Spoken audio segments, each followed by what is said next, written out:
ఒక పాశ్రమయ్య అలా వచ్చిపోయినాను. ఆ పాశ్రమయ్య ఎప్పుడొస్తారు మీరు ఎదురు చూడాలి, మీరు ప్రార్థించాలి. ప్రార్థన చేస్తే నేను రాగలుగుతాను, కానీ మీరు చేయట్లేదేమో, నేను లేటుగా వస్తున్నానేమో. అందుకే మీరు తొందరగా కూర్చొని ప్రార్థన చేయండి. ఇక్కడ భోజనం వండి పెట్టి వాళ్ళకి ప్రార్థన చేయండి.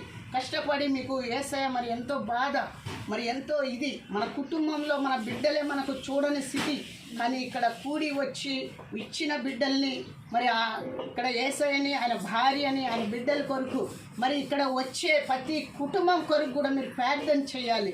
చేయకపోతే మనం ఏం చేస్తున్నాం? ఈరోజు మనం పాపంలో పోతున్నాం. మనకు పెట్టిన వారికి మళ్ళీ ఎదిరిచ్చే వాళ్ళు ఉన్నారు. ఇక్కడ పెట్టిన వారికి కూడా ఎదిరిచ్చేవారు ఉన్నారు. సంపాదన ఆస్తి కూడా పెడితే కొడుకులు ఏం చేస్తున్నారు? చల్ భార్కు అంటున్నారు. ఆస్తి వాళ్ళదే కానీ తల్లిదండ్రి వాళ్ళు కాదు అనే స్థితిలో మనం ఉన్నాం. కానీ అట్లా కాదు.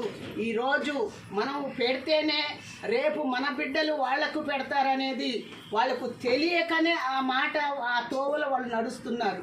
కానీ చక్కటి జీవితంలో అందరూ కూడా కూడి ఇక్కడ ఉన్నామంటే అందరము కూడా సమాధానం పడి ఉండాలి, అందరము తగ్గించుకొని ఉండాలి, మారు మనసుతో ఉండాలి.